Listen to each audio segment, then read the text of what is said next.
Hey, what's up? You guys can't answer me. So I'm an assistant director. My name's Courtney. I work as a non-union assistant director in film and television, mainly in Philadelphia and New York City. I'm based in Philly. I'll get into the AD department a little bit later. For now, it's the scheduling department, basically. The assistant directors make and enforce the shooting schedule for the movie. And what I want to do here today is talk about, want to expose you guys to information about the film industry that I wish I'd been taught before I entered the film industry, that are more focused on like what you're going to encounter when you enter the workforce. Stuff you're going to be able to use actually when you're actually working on set. Film schools really do tend to focus on the art of filmmaking. I don't want to discourage you from focusing on creative goals or high-ranking leadership positions in the film industry. I want to reiterate. Maybe you've already assumed this, but the truth is that these high-ranking positions that film industry that schools put you in, they put you in high-ranking positions for your own project. They're actually high-ranking positions in the real world. So like directing, screenwriting, producing, working as a cinematographer, production designer. These are really popular career paths, and there's a lot of other options. So I want to talk about some of those options today. The film industry is unlike every other art form in that it takes hundreds of people to make a movie sometimes, sometimes less, sometimes more. And though filmmaking is an artistic path, it has an established infrastructure for employment like no other artistic industry. An aspiring filmmaker can, unlike an oil painter or like a musician, an aspiring filmmaker can actually work full time in their industry on the way to reaching their creative goals. In fact, it's a good idea to do that. So whether you have high creative goals for yourself, directing or cinematography, or if you don't identify with any of these positions, there's a world of other options. You could work as a camera assistant, a career grip, a makeup artist, a location scout, a second assistant director. These are all options that we're going to talk about today. So I actually I don't know if this is going to work. I'm going to try. I'm going to drop a link to a trailer for a movie I worked on called Black Friday, and have you guys watch it right now. Is that possible? Like you guys can do that where you are with your headphones? Just nod if it is and say no if it isn't. I think it should be. Cool. So I'm going to send that link right now and just watch 1 minute of the video, and then come back and just give me a little wave so I know you're done.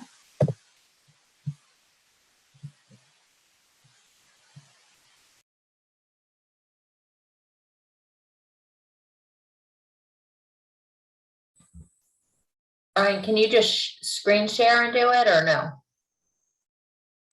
The audio will be kind of messed up. Oh, okay. I think if I do that. Okay.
I did get through the trailer. I hope other students did. Was that Bruce Campbell? Yeah, it was. Yeah, very professional man. Cool. All right. We've gotten a lot of waves, but give me a thumbs up if you finished the video. Cool. Okay, so that's 1 minute of a feature film called Black Friday. It's a zombie movie. And what I'm gonna do now is we're gonna go through a call sheet and talk about the different jobs and the different elements that go into an actual day of production on a film set. So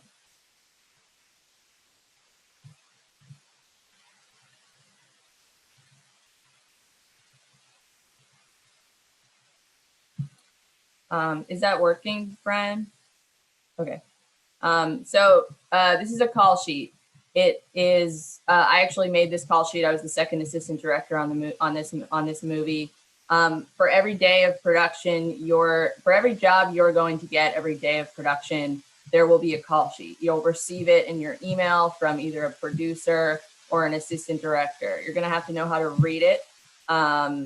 Because this document contains essentially the entire day, every scene that we're shooting. And every, what time you need to show up, where you need to park your car. So the crew call means the day that the company officially is in, the day that the time that our production day starts. This was an overnight shoot mainly, so we started at 2 p.m. That means that you can probably expect to be done around 2:30 in the morning. Basically, you should plan for 12 hours, an entire day if you're working in the film industry. And I want to specifically focus on scene 28 as we go through the call sheet and just look at the elements that go into scene 28. So scene 28, at the register bay, Marnie notices the pale shoppers. The shoppers in this movie are the zombies. So I want to know if it's an interior exterior scene. Here we see it's an interior scene. It shoots at nighttime. Day or night, it's nighttime. And we can also see what actors appear in the scene. These are the IDs that correspond to the different actors, which are down here. So you can furthermore see what time all of those actors are going to arrive. That might be relevant to you working in the film industry. You could be a production assistant working with these actors. You could eventually be hair and makeup, costumes, people that need to know when the actors arrive. And here is the shooting location, Washington Street in North Attleboro, Massachusetts. Scrolling down even further, this was our biggest day of production. There were 40 background actors, if you want to know how many extras you're going to be working with. This adds a lot of logistic complication to a day when there's more people, there's a lot more stuff going on.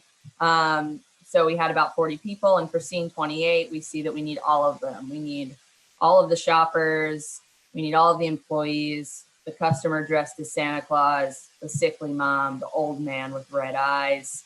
They're all working for scene 28. They all need to be ready by that time. The props department for scene 28 is providing register keys and shopping bags. The difference between props and set dressing, these are different departments made up of completely different people.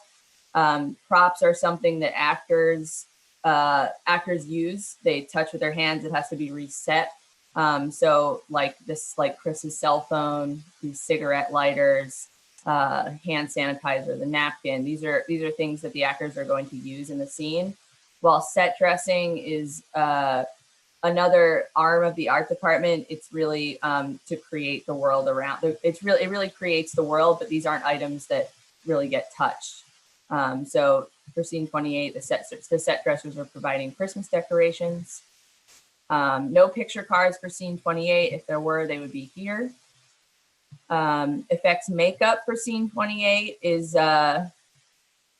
making some background actors into zombies. And costumes is providing a Santa Claus costume for one of the actors.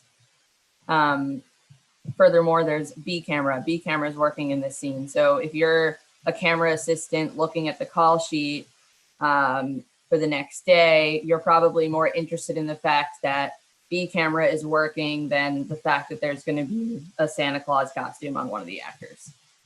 So we're all looking at the call sheet for different reasons. This is the next day's work. And I'm going to call out some of the different jobs outside of jobs you might have heard of or might be thinking about pursuing, some other options that are available to you. So, and also if you have any questions about jobs that I'm not talking about, or something you're seeing on the call sheet that I'm not explaining, or further explanation for any of these jobs, maybe put that in the chat as a question to answer later. So the script supervisor is concerned with continuity. They make sure that we're shooting everything in the script. They're really like the editor's eyes on camera. They're editor's eyes on set. They, for example, make sure that if an actor is eating a piece of pizza in the beginning of a scene and he's taken a few bites of it, that in the middle of the scene, it's not unbitten, a completely fresh piece of pizza. Small things like that, but also big things like entire keeping the content continuous for the entire movie. Because we shoot it out of order, a lot of departments are really concerned with continuity. The art department, hair and makeup, wardrobe, they're all pretty concerned with the continuity of the movie. I'm going to skip the AD department. I'm going to come back to it. Effects makeup versus the makeup department. Effects makeup is a really cool career to consider. On the Black Friday movie, lots of zombie makeup. Takes a long time. A lot of those actors come in early, and it's a really detail oriented and seems like a pretty rewarding department. Then there's also the makeup department. That's a department that'll exist on every movie. You won't always see effects makeup on a movie. The makeup department will get the actors ready in a normal way, but also if there's a small, if there's bruising or a little bit of blood, or putting on a tattoo or taking covering up a tattoo. These are things that the makeup department does. Hair, that's pretty self-explanatory. Costume department, also pretty self-explanatory, but it's a huge department. There's a lot of work involved with the costume department on a movie. So if you're considering a career in film and you're interested in costumes, it's not just the designer position that you could make money doing. You could work as a costumer or start as a costume PA and learn the ropes there. The COVID element of filmmaking has become a pretty permanent fixture. The medical section of this call sheet, I mean, it typically was just the set medic, but now the COVID officer is a really important part of a film set. They temperature check us, they test us for COVID. This movie was before the vaccines, so we were getting tested every other day. When you guys enter the workforce, it's very possible that the COVID officer could be around permanently. That's a career to consider. The camera department, it's not just the DP, it's a whole bunch of people. The camera operators are probably connected to the DP via headset. They're physically operating the camera while the cinematographer is approving the frame and giving them information. And then the first assistant camera, so AC stands for assistant camera, they're camera assistants. The first ACs are pulling the focus. They're keeping the frame in focus. And they're also like the head technicians on the head technicians for the cameras. The DP isn't touching the camera really. probably, he's like really relying on the ACs. That's a really technical role that requires knowledge about how the cameras work. The second assistant cameras, that's a support role. You'll be running batteries, lenses. There's a number of things ACs do, putting marks on the ground for actors, slating. That's the second assistant camera. DIT, they take the footage basically off the cards and prepare it for going to editing. The sound department, it's a small department, also seems pretty cool. I've always kind of wanted to be in the sound department. The sound mixer is monitoring the take constantly for, usability, calling out any problems. The boom operator is a separate person booming, and the sound utility person does things like miking the actors. The actors get mic'd for every scene as a backup in case the boom isn't working. The electricians and the grips, they're separate departments. They're often lumped together, but they do different things. The electricians, and these are big departments, and they're labor intensive. The electricians are in charge of providing the light, so they're gonna put up the lamps. They're gonna pretty much just run cables and give the set electricity and light, while the grips are shaping that light with a number of tools. It's a pretty cool process seeing them work together. Also, the grips are responsible for rigging the camera. The camera might need to be rigged a certain way for a shot. It might need to go on a dolly. These are things the grips do.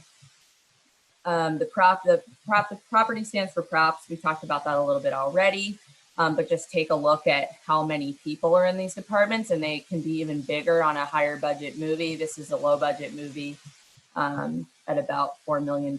So there wasn't a huge crew, but still pretty large. The set dressers work ahead of us all the time to get the sets ready, while the prop department is often with us on set. And then there's options like working in the office. Oh, special effects. Special effects doesn't just do explosions and fire. They also do rain effects and like simple smoke effects. They do like wind. If you see like a tree blowing in the background of a shot, they probably have a fan blowing in the wind. So any practical environmental effects, that's the special effects department. And then you can work in the office. You could work as an accountant. You could consider editing. Editing houses and post houses have a lot of people working for them. Even if you're not a head editor, there's a lot of options within editing. It's not really listed here, but there's a lot of people in the editing process. You could cater movies. You could work in craft service. Craft service is it's snacks, basically meals in between meals. And then there's the casting department. This is usually a separate agency. Also takes a bunch of people. There's specifically somebody in charge of extras casting. So those 40 people that were, those 40 background actors, I'm not contacting them specifically. The extras casting person is getting all their numbers on a spreadsheet, telling them where to report, telling them when to report, telling them what wardrobe to bring. And the transportation department is in charge of every vehicle, every trailer, every van, picture cars that are driving in the scenes, and camera cars that might be carrying the camera while we're shooting. So these are a couple of, oh, and the locations department. Locations is really cool. It's not on this call sheet because we were in one location for this entire film. We were in a toy store for the entire movie. But location scouting, managing, this is a part of almost every movie. Like when you go to a location, you need a contact there, dealing with that throughout prep and throughout shooting. So that's an option as well. Cool. So.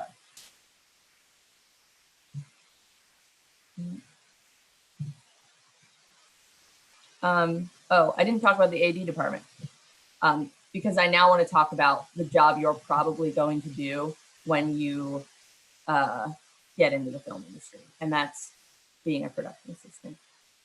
It is the most common first step, and it's really valuable for a lot of reasons. There's a little bit of a stigma around being a production assistant because it's the lowest paid position on a film set.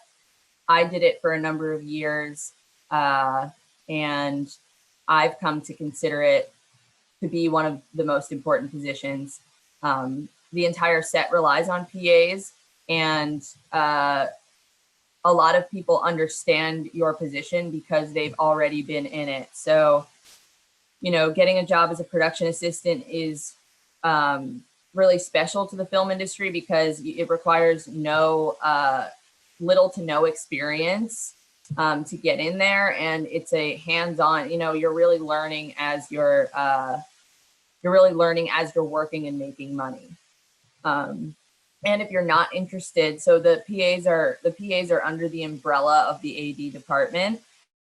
If you're not interested in the AD department, you can get on the set and talk to all of these people. You can talk to the props department, to costumes, to the electricians, and find out what it takes to join their department.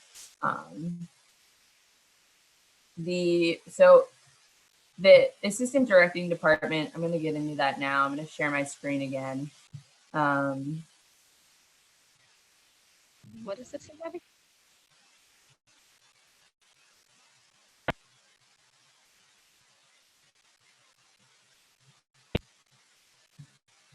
Sorry, I'm trying to find. Okay.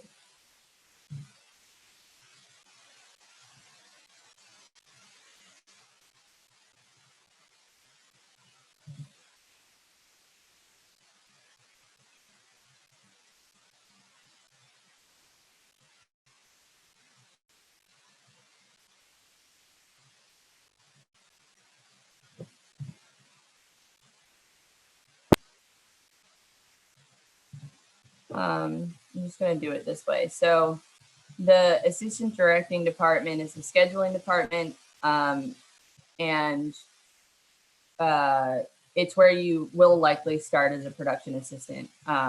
So a little bit about the people you're going to run into here. When you report to set for your first day, there's going to be a key set PA. That person's in charge of all of the production assistants. The first team PA deals with the cast. They walk with the cast. They do things for the cast. The base camp PA manages base camp. They never really go to set. That's where the actor trailers are. They do a lot of paperwork as well. And the background PA manages the background actors. There's a lot of background actors. This can be a pretty stressful job. Sometimes you're placing the actors for the scene, but a lot of the time that's up to an assistant director. So the assistant directing department, the department that I'm in, it is the scheduling department. The first AD is the voice of the set. They run the set. They keep everyone on schedule, and they're in charge of safety, keeping people safe.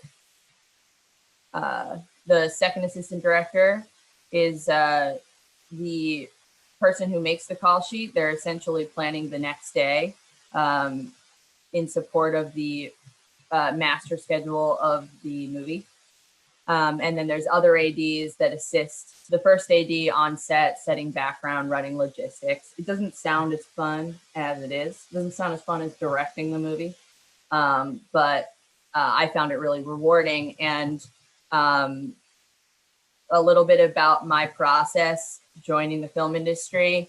I started freelancing back in 2015 and started as a production assistant. And I personally didn't identify with most of the departments in film. I wasn't really interested in camera.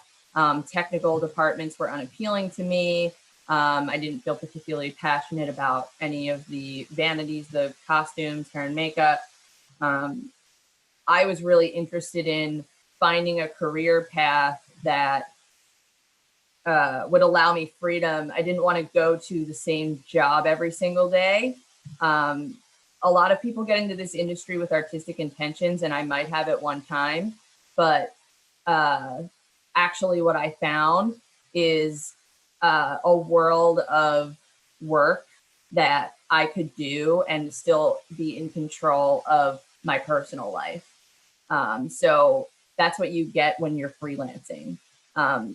This is maybe a little bit abnormal for the outside world, but it's very normal in the world of film to be self-employed. So I don't work for anyone. I get calls for work, and I'm hired temporarily by these jobs. So my job exists for as long as the project does, and then it's over, and I'm on to the next one or waiting for the next one. You can go this route and know that everyone on the back of that call sheet, basically, except for casting and maybe a couple of office roles, were freelancers. So they were all hired for that movie as independent contractors. The other thing about freelancing is that it's really based on your own merit. Your reputation is what keeps you working. This can be really rewarding, scary and rewarding. But if you work super hard, it's going to be noticed by the people in control of your next job. Every job I've ever worked is a result of the last job I probably worked and maybe the first job I ever worked. The way I got into the film industry, I just cold called production companies. Basically, I sent my resume to a bunch of companies, and I don't even know why, but one of the producers responded, interviewed me, and I didn't get a staff position at that company, but he recommended me as a production assistant for one job, one casino commercial. And that commercial has put my name in the pool of available production assistants in the Philadelphia area. So that was years ago, and now I work as an assistant director. So I say that to say that it can feel scary to work as a freelancer, but it's very normal in the film industry. And there's a million ways to do it. There's a lot of paths you can take. But really, it's about like talking to people and letting them know you're available and interested in working. You can also work a staff position. For example, you could be, that would mean that you get a paycheck every week. You work full time at a company. That could look like working at an equipment rental house for camera and lighting gear. You could work at a casting agency or an editing house for coloring, or at a production company. A lot of production companies have people on staff full time, and when it comes to make a movie, they hire a bunch of freelancers to build out the crew. You can work there as an assistant, maybe eventually as an in-house director or producer, as an in-house editor, an in-house accountant. Those jobs are available to you as well.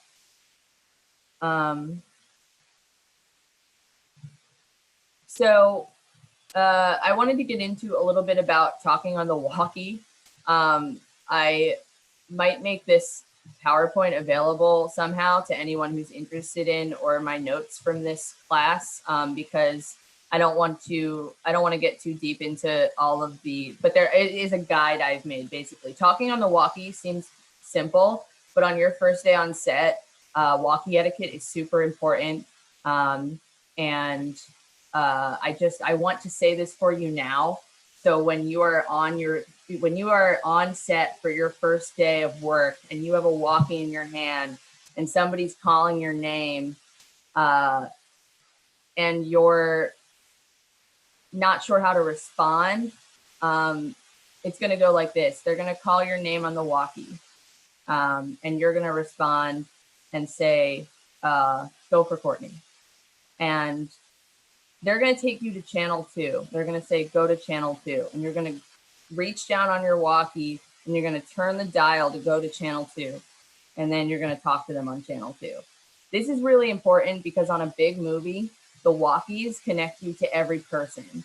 And as a production assistant, what you're doing is not as important as what the first AD is doing with the director and the DP. He or she is also on channel 1. I say this for you now so you don't end up talking really long on channel 1 and getting yelled at. Certainly a mistake I've made. But yeah, just pay attention to the walkie. It's actually kind of your greatest tool on your first day on set. If people are asking for tasks to be done, the better option over remaining silent is going to be proactively taking on these tasks, whatever they are. And the last thing I just want to say is about the current social climate in the film industry. It's a pretty rough. It's a rough climate because there's a lot of ego involved. There's a lot of actors. It's a lot of money. It's a really expensive endeavor to make a film. So there's a lot of stress on a film set. That can be really exciting and you can really thrive in that environment. I certainly feel like I have enjoyed it and I enjoy the fast-paced environment of a set, but I've also been talked to like I'm less than human. This is probably going to happen to you. Like you're going to make a mistake or someone is going to speak to you in a way that you don't deserve to be spoken to, or they're going to try to put you in an unsafe situation because they're inexperienced. And this happens in the film industry because it is kind of this loose, ethereal, it's not an established workplace. It's a bunch of people working together temporarily. So you really don't know who you're working with a lot of the time. So as you enter the film industry, keep in mind that like, no matter how low you are paid, no matter how low you are on the call sheet, on the totem pole, there's really no excuse for anyone to talk to you like you're less than them. You're making a movie, you're not doing brain surgery.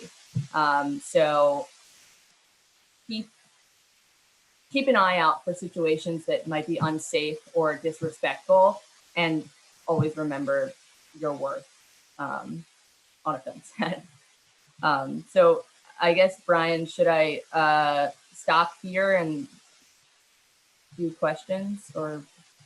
Well, we certainly could open it up to questions. And I think the easiest way, if you have one, I know, Kamaya, you had something that you wanted to bring up. Again, just throw it in that chat window. Courtney, you can see it. I can kind of steer questions if, as we finish up in our last 7 or 8 minutes or so. Let me open this up. Yeah. So Courtney, you can see the chat question here. I'm glad to Yeah. see. Sorry, I'm glad to see that Kamaya wrote that. I noticed that too, Courtney.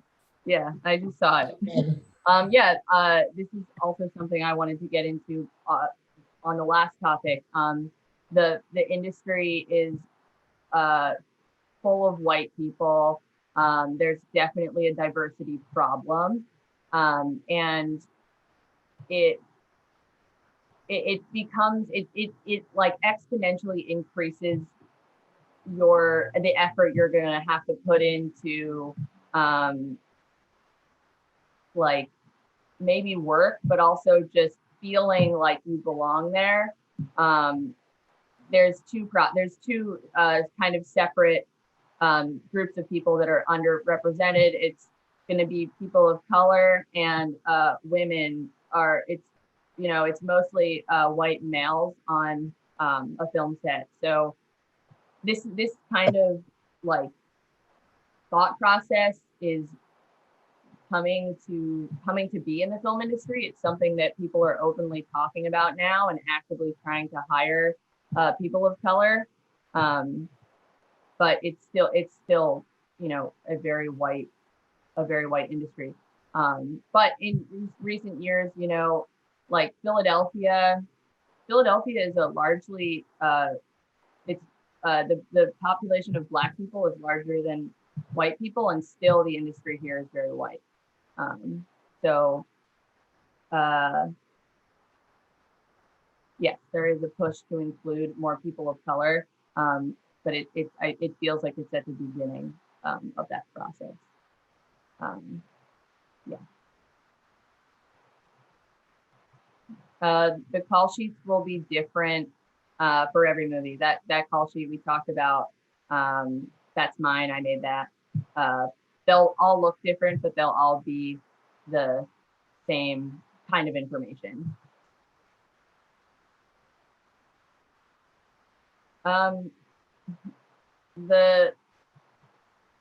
The step from becoming an assistant director, I PA'd for a couple of years, and maybe I should do these out loud. How did you take the step from being a PA to an assistant director? Did they ask you to be an AD, or did you ask them?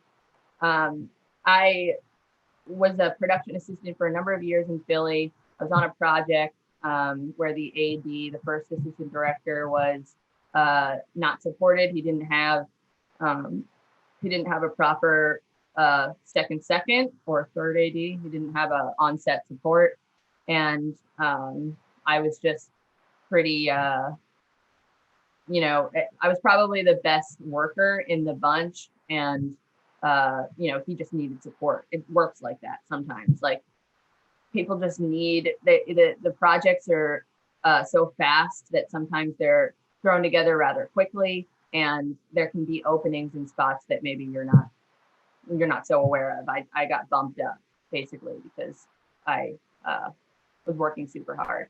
And that assistant director has become somebody I work for a lot, even today. Production assistant, what kind of money does a production assistant make? In Philly, it's between $150 for 12 hours and $250 for 12 hours on a commercial. So the commercial jobs are going to pay more than the feature film jobs. The process for getting jobs is it's pretty similar. You're contacted by a producer or an assistant director for commercials and feature films. So yeah, I did in the beginning of my career kind of like put myself out on like staff websites for freelancers, but I don't do that anymore, and it really didn't really help me out that much. Really, just being in Philadelphia and working a little bit as a PA started to get me more work. But yeah, the money a production assistant makes. The other thing I wanted to say, so the social climate of the film industry, very, very white, very male, and very long hours. There's currently a change happening, trying to make a 10-hour workday the standard. Currently, 12 hours is the standard. So again, back to like maintaining your own, like standing your ground and maintaining your own wellness is if you're very tired and can't drive a car, saying no to those circumstances. Sometimes as a production assistant, you feel like you have to say yes to things when they're unsafe, like driving when you're too tired. The film industry, I don't mean to be too negative because the film industry is amazing. It's given me a lot of things in my life that I wanted, but there is a lot of stuff you got to look out for as a PA. Working on a film set in Philadelphia, how it's different than LA and New York. It's just better. Like LA, a lot of people move to LA and New York for this industry, for film, and it's very expensive to live in those cities. So when I say better, I mean like I don't have to work my entire life to afford rent to live in a place that I live in to work my entire life, to work all the time, to live where I work. You know what I mean? It's like very expensive to live in LA and New York, and people are, you know, really, really working hard all the time to make money to live there. So working in Philly is really cool because the cost of living is lower and the film industry is really tight here. It's a smaller community. So I know virtually everyone who works in the Philadelphia film industry right now. Real quick before you get to the last couple of questions, just because everybody's got to shift over in the next 15 minutes and get into another one. I would suggest all this is going to be recorded. I'll have these questions and I can try and get some answers, you know, after the fact. I just want to thank Courtney for joining us and thank all of our participants, the ones that asked questions and the ones that just listened. It's a good start to the day. And thank you, Courtney. Yeah, no problem. All right. Hit me up when you guys are in Philly working in film. There you go.